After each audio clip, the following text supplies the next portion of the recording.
Hola a todos, ¿cómo están? Bienvenidos al podcast. Esto no es una clase, una semana más, una fecha más, un día más. Les saluda Enrique Rodríguez desde la blanca ciudad de Mérida. Te saludo, Úrsula Martín. ¿Cómo estás? Hola Enrique, yo requete desvelada, pero aquí animosa, feliz. Qué bueno. Mira estos ojos, cómo estoy hinchada. Tenía hinchada hasta esto hoy, Ya, ya, ya. pero ya, volviendo. ¿Qué? No, está bien que te desveles y que cuéntanos por qué te desvelas. Si Tremenda se puede desvelada saber, me si se puede metí. saber, si se puede saber. Sí se puede saber. Lo que pasa es que ya empezó la temporada de béisbol, la Liga Mexicana de Béisbol, que empezó en abril. Empezó, creo que Ya esta el semana, ¿no? 24. El 24 empezó, este ya es la segunda jornada. Ok. La segunda jornada.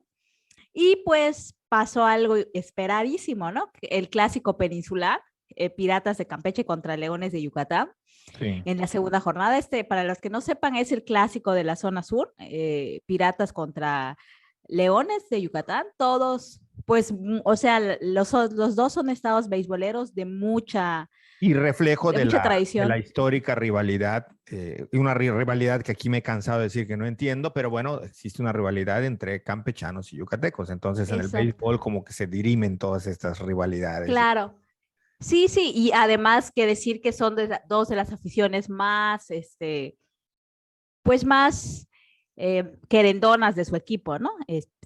Con historias muy diferentes la afición, o sea, teniendo a Leones como los más ganadores de la zona sur y a Piratas como los más perdedores de la zona sur. No, no creo que sean los más perdedores, O pero sea, los que últimamente, desde el 2004, pues no da una, o sea, Piratas no da una desde el 2004. sí. Bueno, ese es el gran preámbulo. El caso es que ayer jugaron y el estadio de Campeche, el Nelson Barrera Romellón, está en remodelación. A Piratas le tocaba ser local, obviamente en su estadio, pero pues no está listo, o sea, hasta la jornada 4 van a poder jugar en su estadio de locales. Y lo que pasó es que los Leones de Yucatán prestó su estadio, o sea, el Cuculcán, como el estadio local para Piratas, pero pues obviamente no, o sea, simplemente de juego y en la pantalla aparecía como local, pero pues toda la afición y todo es como que hubieran sido locales los Leones. El caso es que yo no pude ir al primero de la serie. Perdón, un Dime. poco como lo que ha pasado en el fútbol con el Estadio Azteca, que por ejemplo cuando Cruz Azul se quedó sin estadio, se fue.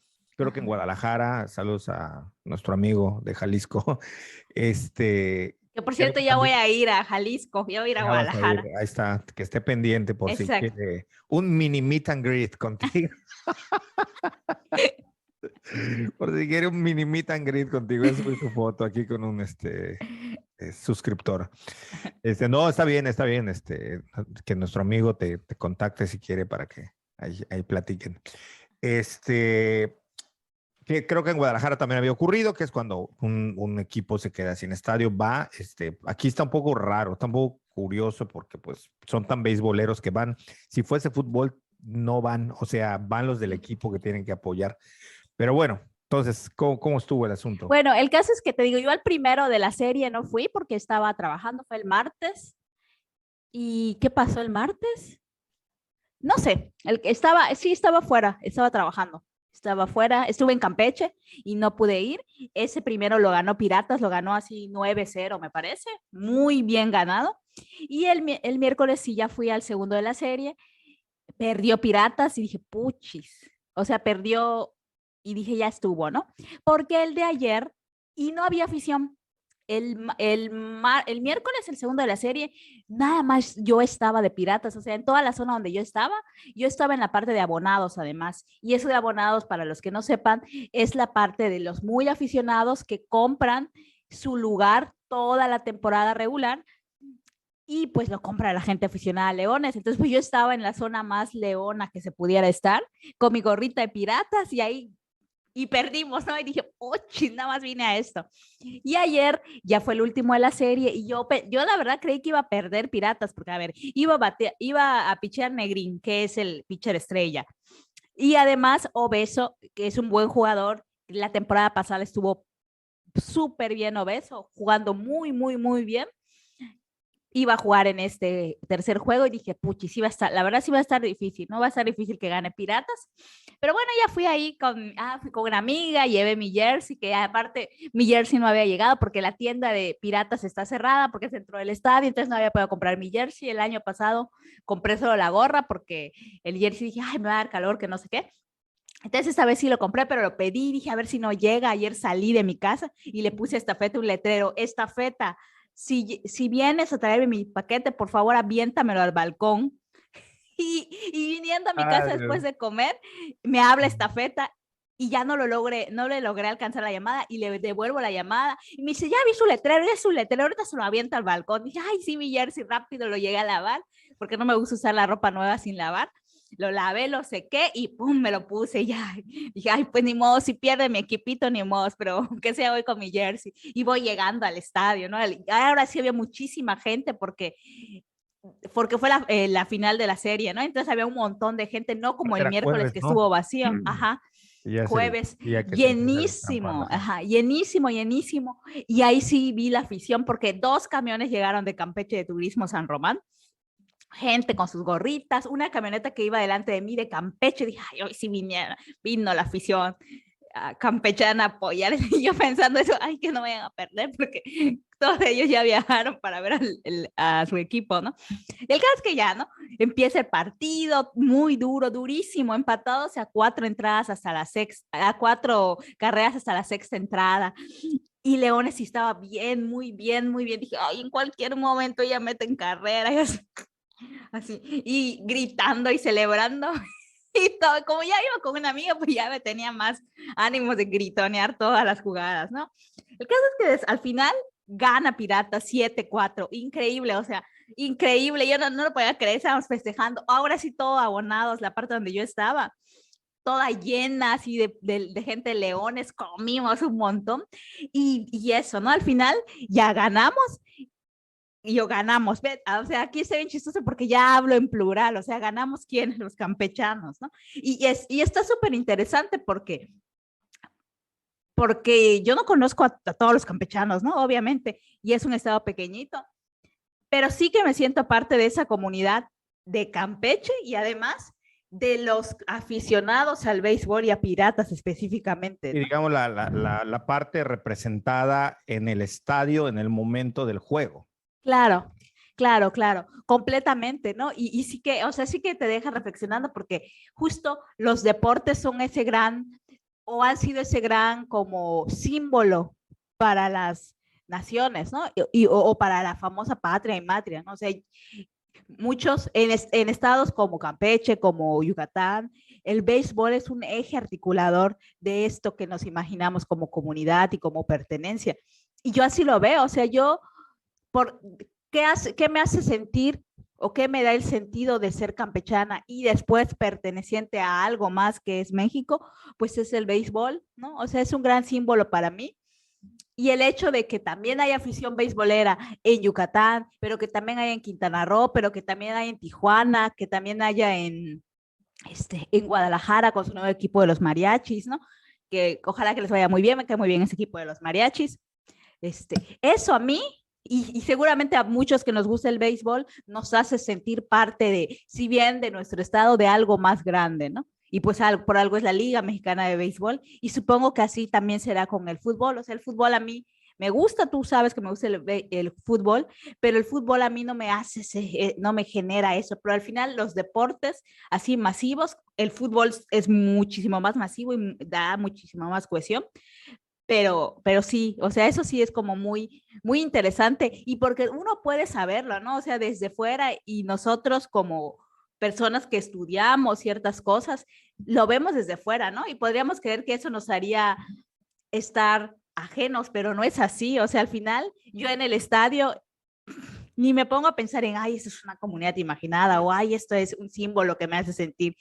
No, o sea, lo disfruto y lo vivo y lo gozo y eso es lo interesante y lo fuerte de estas cosas, ¿no? O sea, al final es algo como que te jala, o sea, no. ¿Qué puedes hacer para resistirte? Claro. No, y además ahí planteas varias cosas que son interesantes y que a mí me llaman la atención porque desgraciadamente tanto la antropología como la sociología las han olvidado. Y es que los deportes, pero más allá de los deportes, el espectáculo, porque recordemos que lo que hoy estamos viendo, lo que venimos viviendo en la época moderna, contemporánea, no es el deporte olímpico nada más, que se ha tratado también de volver espectáculo, sino lo que estamos viendo es deporte guión espectáculo o deporte slash espectáculo.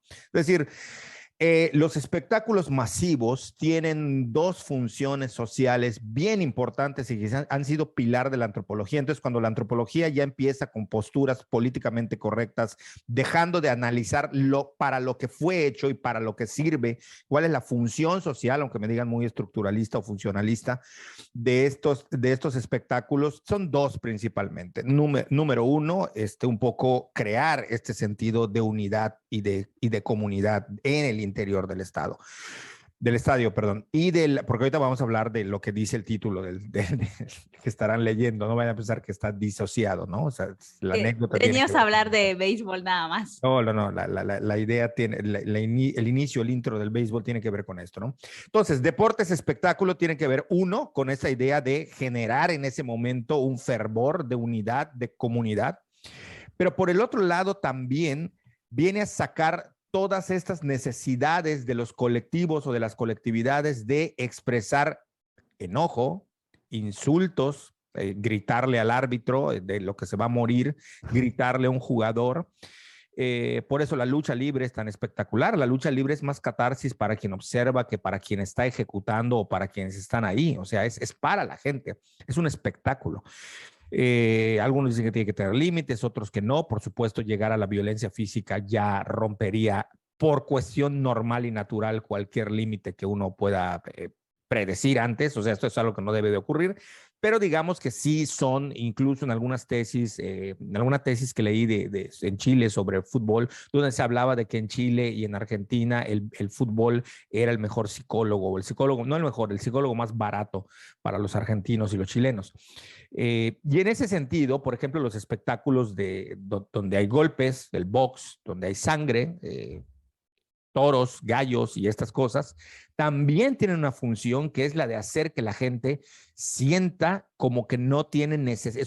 Es un simbolismo a través del cual se corre violencia controlada, medida y que no ocurre en la sociedad. Es decir, la persona sale, digámoslo así, por ponerlo en palabras muy, muy simplistas, sale con su dosis de violencia, ya gritó, ya se desfogó y ya no ocurre. Es decir, es como un paliativo para contener la violencia en la sociedad, en la vida diaria, ¿no?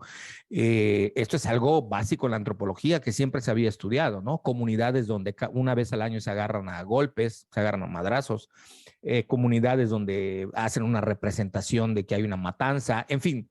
Esto es lo que el espectáculo socialmente brinda, lo que tiene que ver, ¿qué es lo que tiene que ver con lo social? Y ya entrando más en materia, lo que decíamos, que tiene que ver con esta idea del sentido de comunidad y el sentido de comunidad muy en el término antropológico de comunidad imaginada, de estas comunidades que se crean dentro de imaginarios, que se inventan, tiene que ver con el sentido de nación.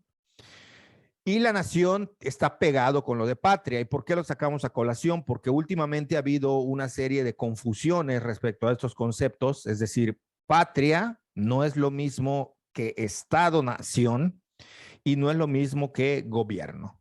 Son tres cosas totalmente distintas. Y a mí, por supuesto, lo que me preocupa es que especialistas estén entrando en esta conversación sin hacer la distinción. Eso es lo que me preocupa, porque bueno, que la gente no sepa que hay una distinción entre patria, entre Estado-nación y Estado-nación moderno, además, y gobierno, me parece que puede pasar. O sea, la gente no tiene por qué saberlo. Bueno, aquí lo vamos a tratar de medio explicar y medio platicar, aunque no sea una clase.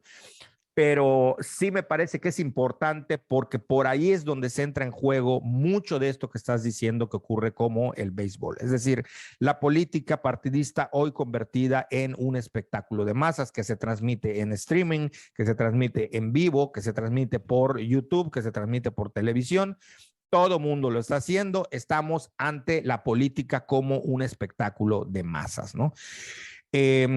Y en ese sentido, yo quisiera como mencionar muy por arriba, esto da tema y ha dado pie a libros completos, a ensayos completos, a discusiones y debates completas en las que no nos vamos a meter, pero establecer ciertas distinciones. Si quienes nos escuchan conocen una más que se nos fue, la pueden comentar después.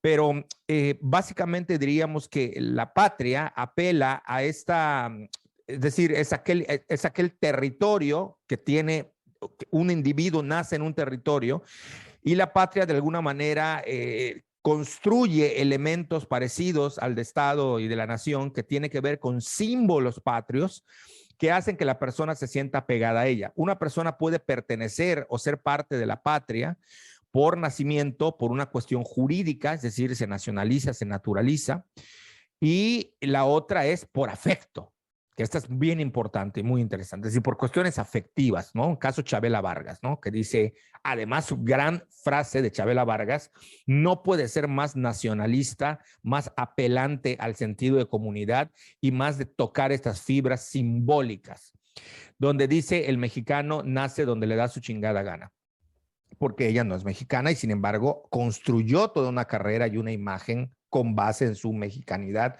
o en el ser mexicana, salía y tomaba tequila, se emborrachaba en sus conciertos con tequila, todo el tiempo era este rollo, ¿no? Entonces, Se vestía. se decía, sí, sí, sí, se vestía como mexicana, o con atuendos o ropa folclórica mexicana.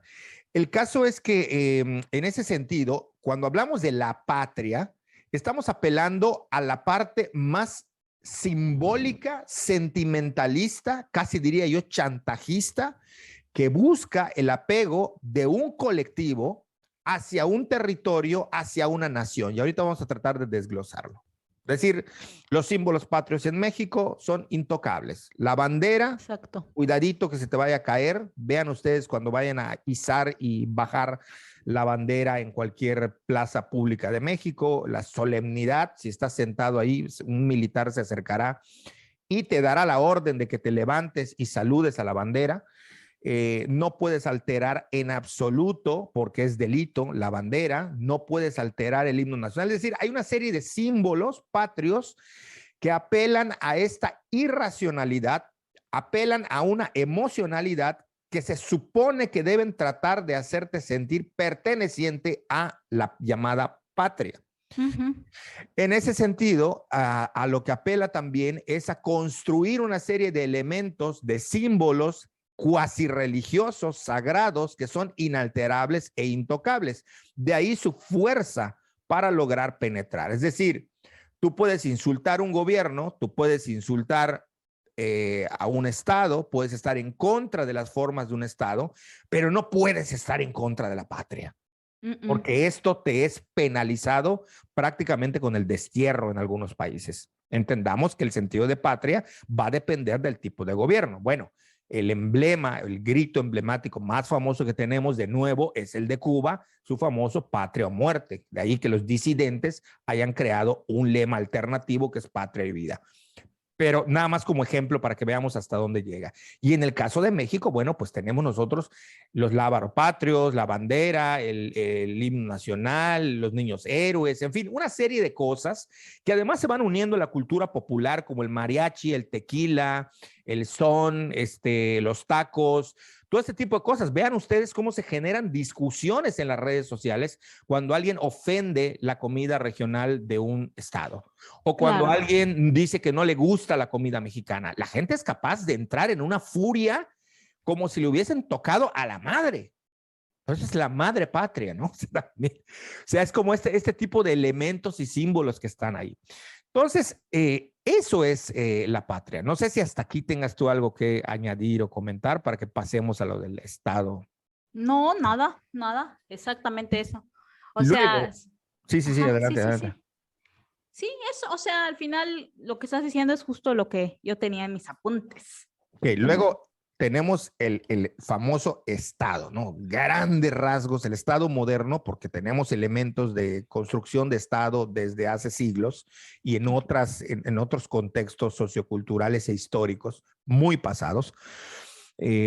pero digamos que el Estado moderno, más o menos apegado a la definición de Max Weber, tiene que ver con ese aparato burocrático en torno a un territorio que congrega a una serie de individuos o a un colectivo a través del cual se construye pues eso, una armonía que tiene que ver con instituciones, que tiene que ver con la burocracia, que tiene que ver con la administración de cómo se lleva este colectivo. Pero sobre todo, el Estado moderno se contempla como aquel que, entre otras cosas, pero principalmente, va a tener como eje el poder del ejército, es decir, la defensa y de la soberanía y de la autonomía y de garantizar la seguridad de quienes ahí viven.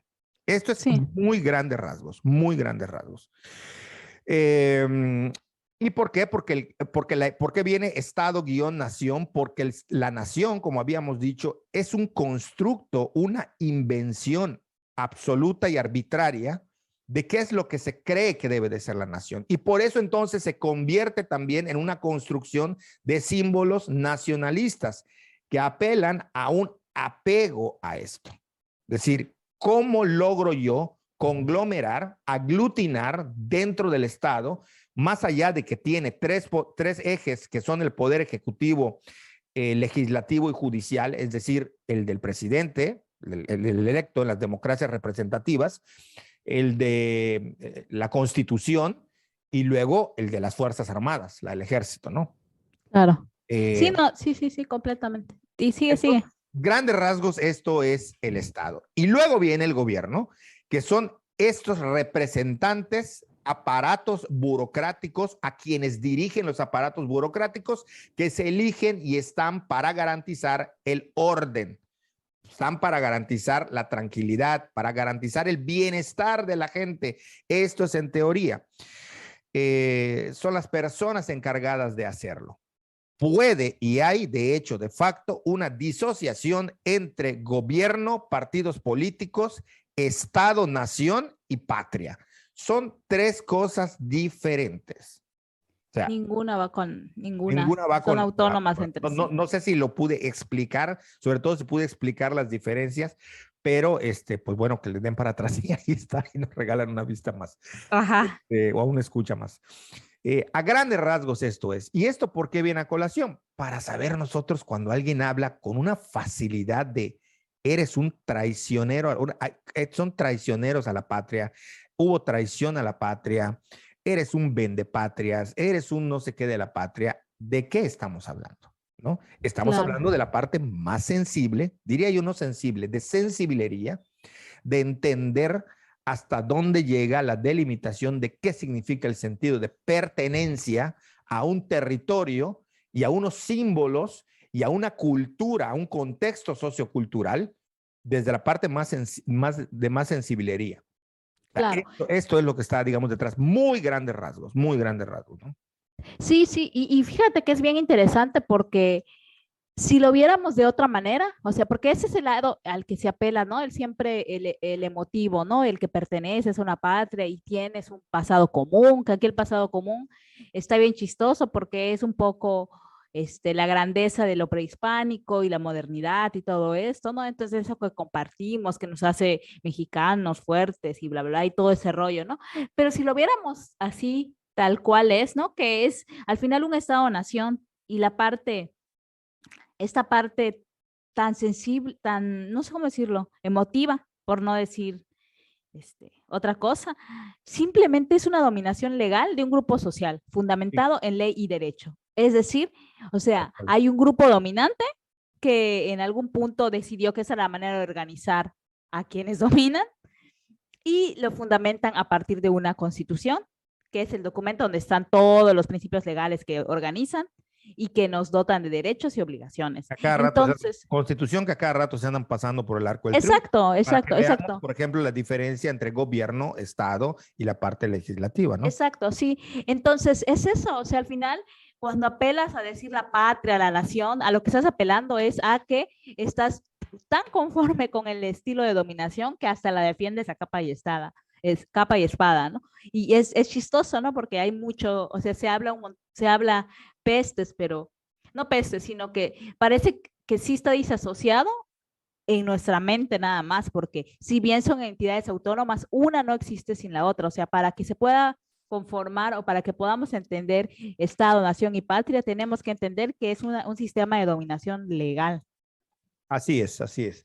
O Y hay, sea, y hay otra cosa muy interesante, es que estoy tratando de ver si puedo leer con mi ceguera un fragmento de un artículo que, si no se nos olvida, lo dejaremos el enlace para YouTube en la caja de descripción.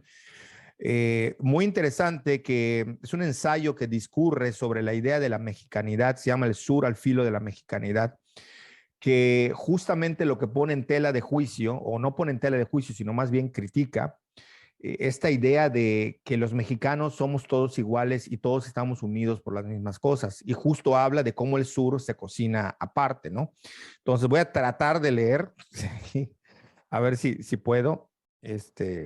a ver, a ver. Ubicado en el filo de lo que según las definiciones abarca la patria, el tradicionalmente considerado sur mexicano ni es solo sur desde una perspectiva geográfica, ni es puro mexicano desde un punto de vista cultural. Y si por patria alguien entiende esa mezcolanza estereotipada de tacos, mariachis, charros, zapateados, tequila y chinas poblanas con que se nos vende como destino turístico, el sur ni siquiera es patria. Ese es nada más el primer párrafo con el que abre, ¿no? Está duro. Y Está después duro. va ubicando cómo se construye. ¿Por qué? Porque aquí las cosas son diferentes, porque se construyó una idea. De ahí, nuestro amigo, Ramiro Huerta se llama, ¿verdad? Ramiro Huerta, exacto. Mira a mí los nombres.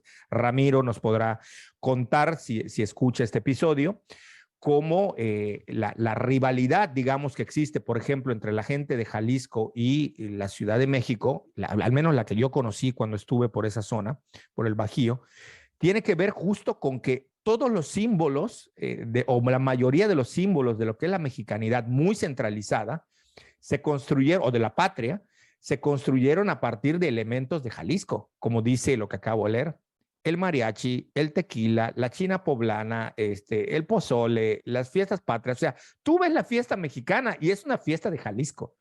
Y sin embargo, se ha tratado de exportar a todo el país como elementos tal cual están, ¿no?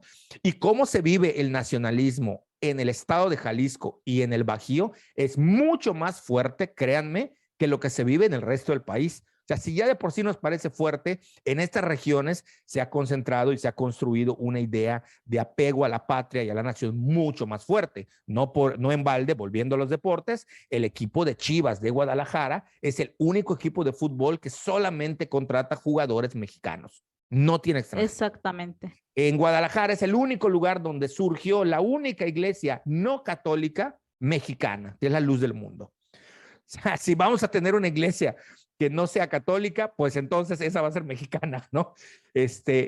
Nada más para que vayamos teniendo en cuenta estas diferencias. Entonces, cuando hablamos de que alguien vende patria, que alguien es apátrida, que alguien es un traidor a la patria, estamos apelando a un insulto político que ha generado conversación y discusión hoy en día, que es muy diferente con lo que en realidad tiene que ver la traición a la patria. Y además, claro, hasta la Constitución hay indicios de qué es la traición a la patria, ¿no? Y que son indicios seguramente legales, que no tiene que ver con cómo me posiciono, si se construye una obra o no se construye, si soy crítico ante el gobierno o no. Y les voy a poner un ejemplo. Estados Unidos, de nuevo, es el mejor ejemplo de que son súper críticos con sus gobernantes, o sea, pero críticos. Recordemos cuando Donald Trump y todo esto y se metieron disfrazados de apaches con disfraces y se metieron a la Casa Blanca y rompieron, o sea, son súper críticos con su gobierno. No son para nada apapachadores del gobierno, son los primeros en levantar la voz cuando se habla del gobierno. Al mismo tiempo tienen un Estado que sí genera elementos de unidad, pero más que nada, la gente en Estados Unidos, los nacidos en Estados Unidos, son altamente patrióticos. Hay películas de Hollywood de Mel Gibson, sí, el patriota, o sea, porque tiene que ver con esto. Y les voy a poner un ejemplo. Otra vez vienen los deportes. Tú Estados Unidos los puedes tener tranquilos, pero cuando se va a dar una justa deportiva, llámese béisbol, llámese fútbol, a los gringos les sale un sentimiento patriótico durísimo, cosa que no tiene que ver con cómo ven el Estado, cómo entienden la nación y cómo entienden al gobierno. Nada que ver. Pero todos, estén donde estén viviendo, son los más patrióticos. Y esto es algo representativo de la idiosincrasia de los estadounidenses, que cuando salen a darlo todo, a morir de verdad. Vean ustedes el orgullo, cómo se les hincha el pecho. Da miedo el equipo de Estados Unidos cuando están cantando su himno nacional. Es que ahí es cuando todos se ponen a discutir. Entonces no tiene nada que ver criticar lo que haga un gobierno, las obras que haga o no haga, lo que mal haga, con vender a la patria. No tiene nada que ver. Jamás. Nada que ver. Entonces, cuando vemos este ejemplo de los gringos, podemos nosotros entender un poquito más dónde están estas diferencias, porque ellos sí que son patrióticos. No necesariamente les importa su estado y no necesariamente, y más bien no les importa el gobierno, sino tener una postura crítica, una sociedad civil organizada que sea siempre el eje que critique al gobierno en turno. Y había algo más que tenía que decir de esto de los gringos, pero se me está olvidando. Bueno, pero el hecho es que en ese sentido, nosotros podemos ver cómo ellos sí construyen. Y fíjense, son tan patrióticos que justamente lo contrario de lo que ocurre en México. Se ponen de bandera hasta los calzones. Claro, pero porque allí además no, la Constitución sí básicamente dice que no se puede mancillar la bandera mexicana y todo esto. Claro, y está toda la idea de los niños héroes y que se envolvieron en una bandera. Y sí, muy dramática la Constitución mexicana. Claro, o sea, pero hay una historia, ¿no? Mientras que en Estados Unidos es defender el territorio americano a como dé lugar porque somos americanos, ¿no? Entonces me parece que va muy unido. No sé cómo. Sí, es muy diferente. O sea, esa construcción. Te digo, al final sí, o sea, está bien chistoso eso, el tema de los de patrias y todo esto que se dice, porque no, nada está más lejos de eso. Creo que justamente, o sea, el término así utilizado básicamente es imposible. ¿Cómo podrías vender tu patria o tu nación en este momento en México? Bueno, no es simbólico, ¿no? O sea, hablando del simbolismo de la patria y de sus símbolos, pues esto también es como simbólico. Exacto, simbólico, pero... Se volvió un insulto, como en España ahora se está volviendo un insulto indistinto el decirle facho o facha a cualquiera. Claro. Dicen facho al de derechas y luego los de derechas le dicen facho al de izquierdas y luego para algunos, muchos catalanes, pues todos los que no sean de Cataluña son fachos. Hay como este juego, ¿no? De romper el campo semántico de un concepto, de una idea, ¿no? Claro. Entonces aquí el traidor a la patria ya se lo están gritando medio mundo. Claro. O sea, a ti y a mí básicamente igual. Podemos, sí, hoy ya todos son posibles o potenciales, bueno, siempre lo han sido, pero digamos que hoy más que nunca se es traidor a la patria por criticar una acción gubernamental o posicionarse frente al Estado. Acuñando lo del Estado, hay que decir, por ejemplo, que tú y yo lo hemos discutido muchísimas veces, que habría que plantearse otras formas de hacer Estado en diferentes circunstancias, bajo cuestiones socioeconómicas distintas, bajo paradigmas de orden económico distinto, ¿no? Más allá del capitalismo y del socialismo y todas estas cosas. Por ejemplo, el caso de Cherán, su autonomía, que aquí no les llaman pueblos autónomos, aunque tienen cierta autonomía, no se les llama pueblos autónomos como en España, pero tienen autonomía, o el caso de San Juan Chamula, que también tiene autonomía. En este caso, hay una propuesta, en Guatemala hay una propuesta más seria, en Bolivia también hay propuestas serias de los grupos indígenas de decir, nosotros vamos a crear otra nación. O sea, nosotros estamos sumergidos o inmersos dentro de la construcción de otra idea de nación, porque la idea de nación tal cual está no nos contiene, no nos hace partícipes, no logramos a través de los años y de los siglos conectar con esa idea del constructo de nación que se tiene, ¿no? Para que tengamos una idea de la complejidad que reviste esto, ¿no? Claro.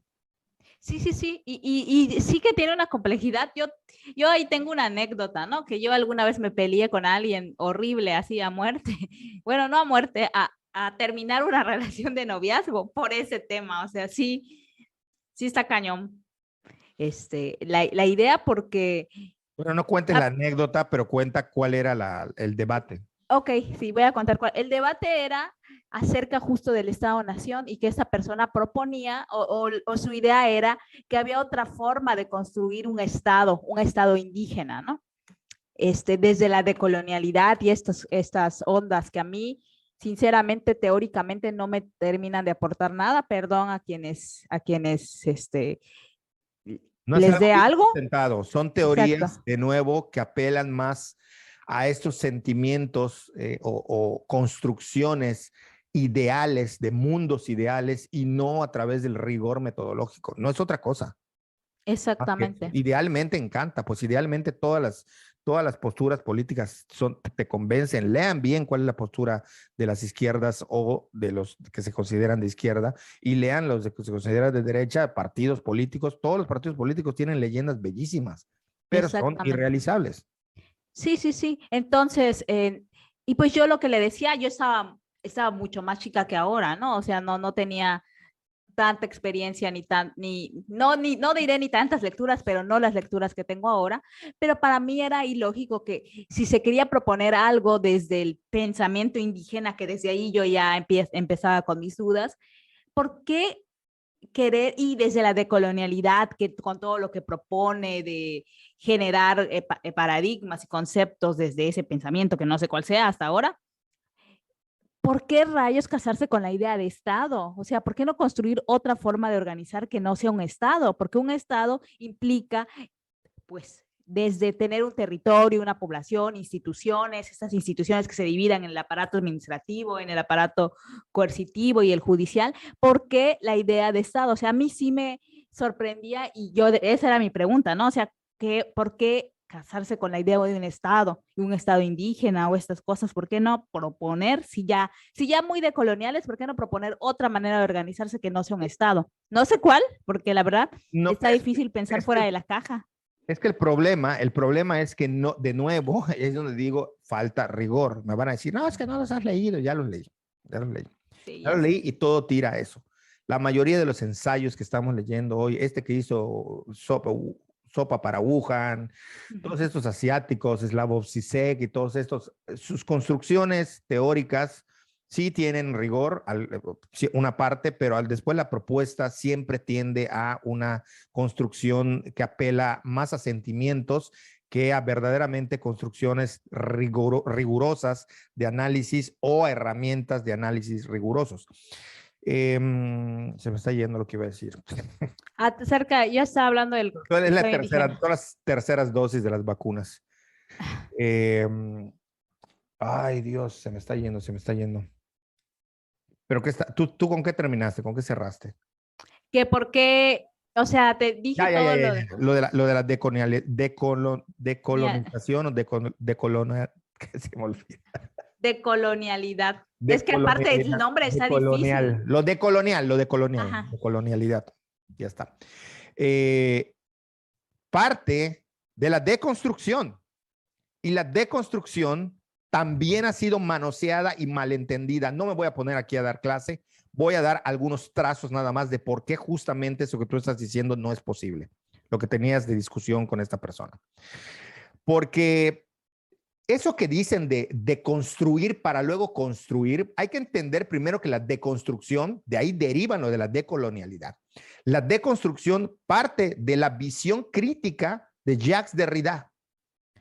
Y Jacques Derrida abreva de muchos filósofos, él lo menciona con claridad, habla, por ejemplo, del psicoanalista Jacques Lacan y la imagen en el espejo y la imposibilidad de representar al otro, de la proyección, de cómo cuando uno, un yo, no me voy a poner muy filosófico, pero un yo que escribe, cuando escribe deja de ser ese yo, es decir, se convierte en un otro yo. De la imposibilidad de aprender la idea, que al momento que el lenguaje sale, este se quiebra, cómo Lacan rompe con todos los opuestos binarios, pero la idea de Lacan es que para llegar al pensamiento crítico último es necesario deconstruir, pero no propone la construcción de nada más. ¿Por qué no lo propone? Porque si volvemos a construir, habrá que deconstruirlo de nuevo. Es decir, el andamiaje lógico sobre el cual está construida la idea de Occidente, de las cosas, del orden y el sentido que tienen las cosas, para llegar al estado último de crítica es necesario deconstruir, pero no podemos construir porque entonces sería necesario volver a deconstruir y así hasta el infinito, de tal manera que Humberto Eco escribe un ensayo como respuesta a Jacques Lacan que se llama Los límites de la interpretación. Esta hermenéutica infinita que plantea Derrida. Nos puede parecer o no nos puede parecer, pero no podemos usar deconstrucción para hablar luego de construir, es decir, de volver a construir. Por lo tanto, si hablamos de destruir el Estado, no podemos construir otro, porque otra vez vamos a caer en orígenes y órdenes binarios, en orígenes lógicos construidos así, en paradigmas, en esquemas que son justamente los que Derrida dice que es necesario constantemente desmontar. Eso es grandes rasgos, ¿eh? No estoy dando la clase de posmodernidad y de teoría sobre Derrida. Estructural. Esto lo he dado y me ha llevado un semestre con lecturas súper complejas en las que yo mismo me hago camotes, pero he impartido posmodernidad en algún momento de mi vida, así que más o menos entiendo por dónde va la cosa y hay cosas básicas que tienes que entender. Y eso es que el Estado es una construcción y si deconstruyes esa idea, no puedes plantearte la construcción de otra cosa. Y ahí ustedes búsquenle con todo lo que se habla de deconstruir y luego construir. No, no existe tal cosa. Si deconstruyes, estás apelando a la consecuente e imparable deconstrucción de todo aquello que se construya, porque se va a construir bajo los mismos esquemas lógicos con los que Occidente ha planteado que se debe entender el mundo. Otro de los cuales él abreva, por ejemplo, es de Heidegger, y la pregunta fundamental de él es ¿por qué es el ser y no la nada? Fíjense cómo lo está diciendo. O sea, ¿por qué a huevo tiene que ser y por qué no hay la nada? Es más profundo de lo que estoy diciendo, por supuesto. Y sí sé, pero es que está increíble. O sea, pero de ahí abreva Derrida. O sea, abreva de Hegel, de Lacan, de Heidegger, de estos pensadores modernos, de la construcción del pensamiento occidental filosófico moderno. Y por eso plantea esta idea de la deconstrucción. Pero para nada tiene que ver, nunca. Derrida se estaría revolcando en la tumba si viese que alguien deconstruye para después volver a construir. Tan es así, cuando le van a dar el premio a Derrida, un honoris causa en una universidad, él dice que no entendía por qué le daban el premio, entre otras cosas, pero lee un discurso donde él se autodestruye y le quitan el premio. No le dan el premio. Está buenísimo eso. No le dan el premio. Entonces no estamos entendiendo ni qué es Derrida, ni de dónde surgió su pensamiento, ni cómo se conforma esto. Entonces queremos dar el paso a decir que vamos a construir un Estado. No sé, o sea, creo que ahora sí nos venimos muy arriba, pero con las reflexiones y los giros que le estamos dando, pero es que es necesario. O sea, por eso es la idea de que volvemos a lo mismo para tratar de aterrizar y simplificar un poquito las cosas. Sí, La patria y lo que tiene que ver con la patria no tiene que ver con el gobierno, señores. Y volvemos a este círculo. Sí, no tiene nada que ver con el gobierno, simplemente es un aparato del Estado que funciona y que, miren, no, lo que yo pienso, sinceramente, y lo hemos dicho en otros podcasts cuando hemos hablado de participación política y esto, es que justamente lo que en este punto en México se está criticando es lo que para mí hace justamente la ciudadanía lo que tendría que hacer la ciudadanía, que es ser crítico. O sea, a partir de la crítica de la ciudadanía, a partir de el malestar, a partir de lo que no nos gusta, a partir de expresar como podamos nuestro descontento o lo que esperamos, justo así es como se construye o se fortalece un Estado-nación. No al revés, no claro, como se está planteando. No. Y además, esto que tú estás diciendo es importante. También se construye, y lo vamos a ver, no solamente con Estados Unidos, pongan ustedes los países nórdicos, que la gente se va a sentir más orgullosa, más que por los contenidos patrióticos y elementitos estos y simbolitos, más allá que por eso, se va a sentir mucho más orgullosa de pertenecer a un Estado donde se le garantizan más libertades. Ahí donde no se te garanticen libertades, donde exista coerción, aparatos burocráticos más coercitivos, menos vas a sentir este apego y solo te vas a ir por lo simbólico, lo barato y lo sentimentalista. Por eso es que México está en un constante contradicción y una falta de sentido a nivel de colectividad entre saber que para unas cosas es muy crítico del ser mexicano y para otras no le perdonan a alguien que hable mal de un taco. Exacto, exactamente. Porque no sabemos por dónde vamos. Ajá. Digo, tú tienes el ejemplo más cercano a Estados Unidos. Yo pienso mucho en Francia y sus ciudadanos. ¿Por qué? Porque me tocó estudiar con una chica francesa, porque me llevo con un matrimonio francés y así. Y lo que yo noto de ellos y en general como de la ciudadanía en Francia es que podríamos entenderlos como revoltosos, ¿no? O sea, ellos critican absolutamente todo y no tienen ningún empacho en protestar, manifestarse por lo que sea, por si un aeropuerto se va a poner a 100,000, o sea, siempre recuerdo el tema del aeropuerto en una ciudad, o sea, un aeropuerto que le iban a poner, ni recuerdo en qué ciudad, bueno, ni recuerdo en qué parte de Francia, pero que estaba muy lejos de la ciudad donde estaban siendo las protestas, ¿no? Y yo este tema lo conocí porque ahí va mi pasado oscuro, ¿no? Fui voluntaria en este Festival de las Resistencias y las Rebeldías. Un poco también, pues yo ni quería ni sabía, ¿no? Así casi que me dijeron vamos y yo pues vamos, ¿no? Y llegó gente de todo el mundo a hablar de sus resistencias y rebeldías y llegaron estos franceses, fue en Candelaria, en Campeche, llegaron estos franceses a platicar de toda esa problemática del aeropuerto y que no sé qué, y realmente a mí me dejó muy impactada porque decía, estos la hacen de todos por cualquier cosa, protestan y la hacen de todos por cualquier cosa. Y un poco entre su mal español y yo intentar entender, me sorprendía cómo una de las cosas que los hacía sentir orgullosos de Francia y de ser franceses es esta capacidad de poder decir y expresar su malestar y poder manifestarse como lo hacía, ¿no? Y que siempre tiene su gran, digamos, el gran símbolo de la Revolución Francesa, o sea, es el gran símbolo y eso es lo que mucho los constituye, ¿no? Esa capacidad para poder rebelarse contra el Estado, pero para mí más que contra el Estado, al final es un Estado que permite que hagan eso, ¿no? Y que la gente se sienta francés porque puede expresarse contra el Estado.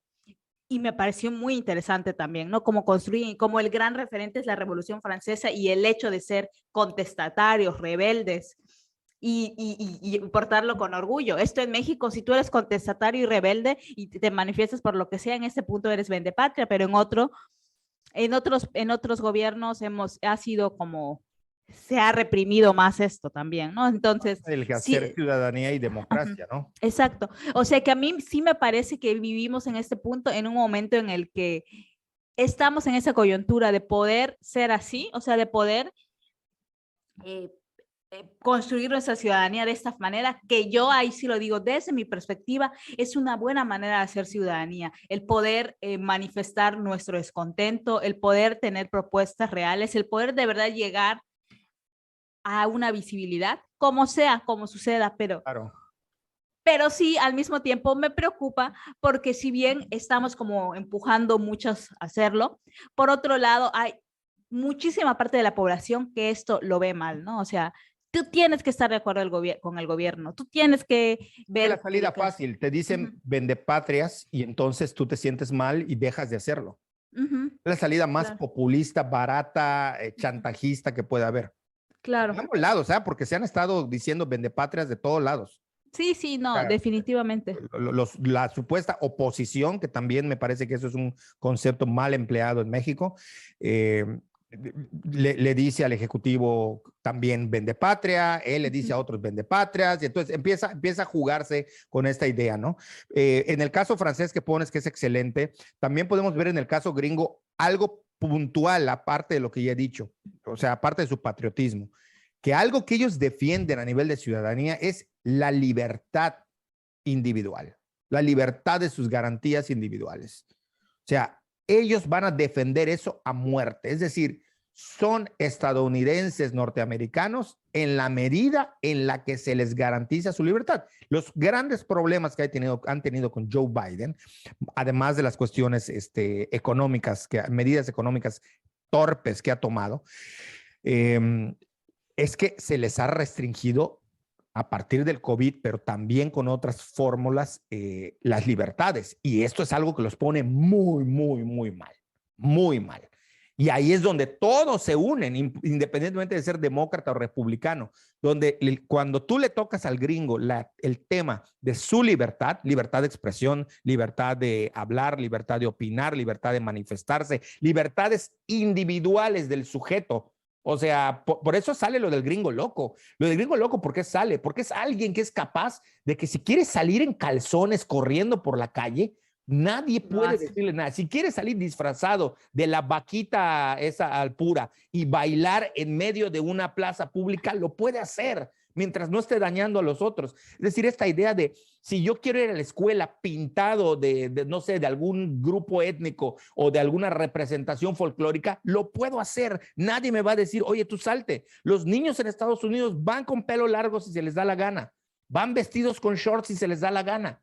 Claro. Esa es la idea del gringo loco. Esta idea que nosotros vemos como los gringos están locos es porque ellos se regocijan haciendo lo que les viene en gana. Si tengo 70 años y quiero llegar a una junta de senadores en patineta, llego en patineta y nadie me dice. Y me vale. Eso es lo que nosotros vemos cuando vienen a los gringos haciendo lo que les da la gana y por eso nos resulta tan chocante. Claro. Estamos viendo gente ejerciendo su derecho a la libertad. Bueno, claro, ellos habría que explicarles que fuera de su territorio, pues hay otros lugares donde no hay ni la misma cultura, ni el mismo contexto social, ni las mismas leyes. Pero bueno, un poco tiene que ver con esto, ¿no? Con estas ideas de la libertad, de cómo en diferentes lugares se va construyendo estas ideas, ¿no? Por ejemplo, en los países del Caribe, la idea de la libertad tiene que ver más con la libertad del cuerpo, de cómo me muevo, de no ser reprimido a la hora de caminar, de bailar, de moverme, de hablar, de ser abierto, de tener. Así se van construyendo estas ideas, pero al final, creo que lo que debería o debe quedar más o menos claro es el entendido de que patria no es lo mismo que Estado, Estado no es lo mismo que gobierno. Y hay una distancia brutal entre la patria y el gobierno. Y cuando el gobierno utiliza los elementos patrióticos, los símbolos patrióticos, la idea de la patria para atacar, estamos en escenarios de nuevo peligrosos dentro del contexto del orden y la interacción social de los ciudadanos, del construir ciudadanía, me parece. También, completamente, completamente. Y te digo, a mí no, sí me parece y también hasta casi peligroso. No sé si yo soy muy... Pues muy es peligroso en la medida en la que vamos perdiendo en lugar de ganar libertades. En la medida en la que algún movimiento atenta contra la libertad de los sujetos, vamos perdiendo. Así es. Vamos perdiendo. Pues no sé, yo hasta ahí lo dejaría, no sé si tengas algo más que comentar. Nada más, estuvo re bueno hoy, estuvo bueno. Nada, ojalá que compartan, no sé si el hecho de que hayamos dejado de subir episodios periódicos frecuentemente afectó, pero sí, las visitas y las escuchas han disminuido un poco después del palazo que pegamos, palazo para nosotros. Del Tinder. Del Tinder. Bueno, sigue todavía el de César, sigue siendo todavía por arriba, pero el de Tinder ahí va, ¿eh? Sí, ha sido. Después de esos palazos, pues ya han disminuido en relación a los suscriptores o a los escuchas o a los que están suscritos a las otras plataformas. Y nada, gracias por escucharnos, por atendernos. Ojalá que les haya servido la reflexión, ojalá que abra el debate. La intención es eso, de que sea una puertita de entrada a un debate mayor. Y nada, nosotros abiertos a sus comentarios, sugerencias por todas las redes sociales. Ojalá que no se nos olvide dejar colgado el texto para que lo puedan leer quienes así lo deseen. Si están en una plataforma nada más de audio, pues vénganse acá, entren y le dan una visita y además se llevan el texto que vamos así a dejar colgado. Yo hasta aquí lo dejaría. No sé si tienes algo más que decir. Nada más, que nos sigan, por favor. Nada, pendientes de la temporada de béisbol con Úrsula Pirata Beisbolera. Exacto. No ven que mi sueño frustrado es ser narradora de deportes o de eSports, más de deportes. De béisbol. Te voy a comprometer, deberías poner tu audio para que escuches. Voy a poner mis audios aquí, de repente. No, lo pones ahí en el micrófono y dice, oye, tu audio.